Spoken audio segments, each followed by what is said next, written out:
Alright guys, so I got first place with Melodious last night at Locals. The deck is really good. It has one of the most broken fusion spells in Ostinato. The types of interruptions the deck puts up is really good in the current meta. And it plays through hand traps with almost, I would say, ease. And especially Droll and Lockbird. You know, that's a card that's pretty good against most other decks in the meta right now. And this deck seems to play around it pretty well. So anyways, guys, let's get right into the deck profile, and let me know in the comments what you think about the deck. Have you ever played it? You gonna try it out? I would say it's one of the more, it's not a budget deck by any means, but it's not nowhere near as expensive as Snake Eyes or Yubel Fiendsmith, any of those. So anyways, let's get right into it. All right, so let's get right into it. We'll start off with the main deck, of course. We're going to do 3 Refrain. This is your -- normal summon in the deck. 3 Couplet. This helps in your grind game, and it's not bad to hard open it a lot of times.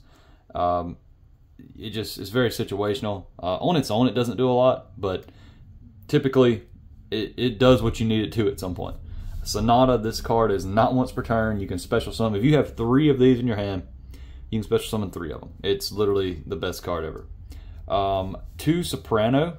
You're going to want 2 of the fusion. This is basically your on-board poly. And you're going to want 2 of them because it's good in a grind game, and in some matchups, you'll cycle through 2 of them to play through interruptions. For our 1-ofs, we'll be doing 1 Chapina. This is a recycler from the grave. 1 Aria. This keeps you from targeting.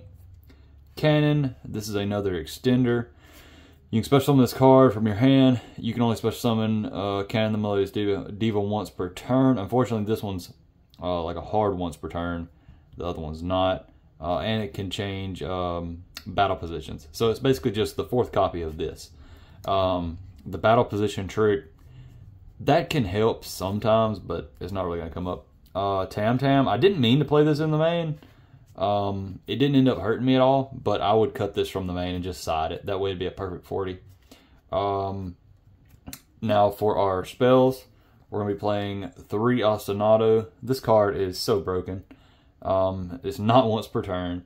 It's literally just awesome. If it gets ashed, you can just use it again. First movement, 3 first movement solo. This is your worst starter of the deck. In my opinion, I'd rather have this or this because you're not locked so fast. And then 1 Concerto. You could play 2, I think. But 2 at the same time, it could get a little bricky if you didn't have anything to fuse. So I think 1's fine because it does recycle. Of course, DD Crow would kind of suck there because we don't really have a way to recycle from Banished in this deck. And I think that's kind of what this deck's lacking. Maybe some more spell cards, some good utility spell cards. But as for our spells, speaking of, we really don't play that many that are non-engine.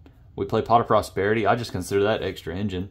And then 1 Called by the Grave. I just consider that the 4th copy of Herald of the Orange Light. You know, basically, this deck has a much better chance of fighting off Shifter than most decks because you have 3 copies of this and then a Called by. So, you know, Shifter being one of the only things that hurts this deck significantly. And even then, it's not that bad depending on what you play in your side and your extra deck. 3 Veiler. 3 Ash, and plus this is just like one of the best hand traps in the game. 3 Ash, 3 Imperm, and then the new card Dominus Purge. I found myself siding this out a lot, but that does put our numbers up to 15 hand traps. But I would almost maybe go with Droll over this because this does conflict with Ash slightly. Depending on which one you use first, and like in a grind game it could, because this one says you cannot use fire, water, or dark the rest of the duel. Now if you set it, it doesn't give you that restriction, so it's not that bad, but I don't know, it's a good card. But in the future I'd probably just cut it for a regular hand trap. You can't play Nib in this deck, unfortunately, because it does conflict with Ostinato. We don't want to have to go around the world just to off of something on our board. For our extra deck, we're going to do 2 Etwall. This is pretty much your boss monster of the deck. 3 Botcha. This is the new card that makes this deck good. It's actually pretty broken. It special summons. It special summons on summon, and then it special summons again when it goes to the graveyard. So it's like, it's pretty crazy. 2 Shiberta. This is a hard once per copy while it's face up on the field. But when you banish it off this, it comes back and resets. So you can just DD Crow again. But if you ever set up 2 of these, you can literally DD Crow 6 cards from their graveyard. So in some matchups with the Fiendsmith stuff out right now, Snake Eyes Fiendsmith, if you put 2 of these up, it can kind of solo. Especially if you can find a way to get 2 of these and 1 of these, which you'd have to have a really good hand probably to do that. But at least this and some bodies.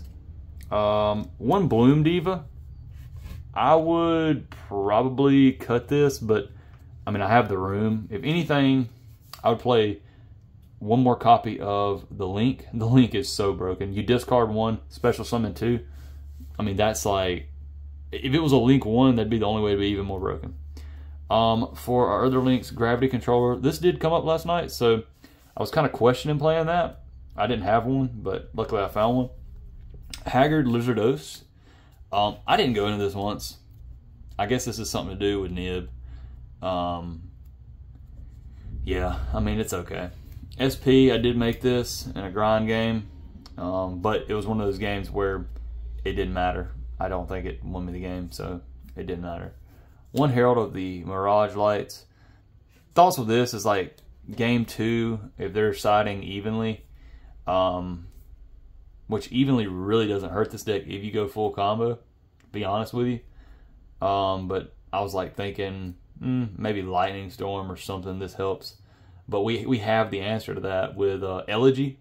So I would maybe main deck Elegy in the future. And then we got a Typhon. Just sometimes it helps you lose slower. I heard somebody say that one time, and like that's the best way I can describe this card. So lose slower card. Or sometimes you can poke for just enough damage in time. So yeah. And then Dweller. I think Dweller is much better than Baguska this format because this plays around Imperm.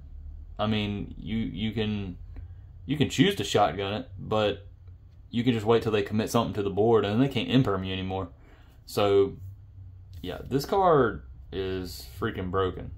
And even if they out it, it messes them up for the whole turn. I mean, they literally cannot activate any card effects in their graveyard this turn. So Poplar, Flamberge, Fiendsmith, Tract, and the Snake Eye matchup is great. In the Ubel matchup, they can't activate the Spirit of Ubel. I'm pretty sure they can't use the Spirit, the Grave Squirmer, any of the Fiendsmith stuff. So like, yeah. Okay, for our side deck, I will show you the side deck because it did come up, and I think it was very well. I think it was very well performing. So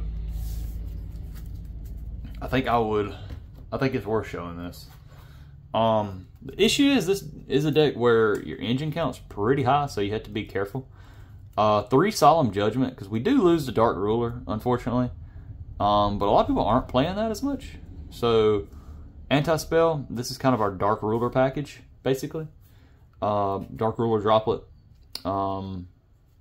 This doesn't play around Droplet as much, but yeah, no, it's better than nothing. Plays around Dark Ruler. 1 Rivalry. Let me see.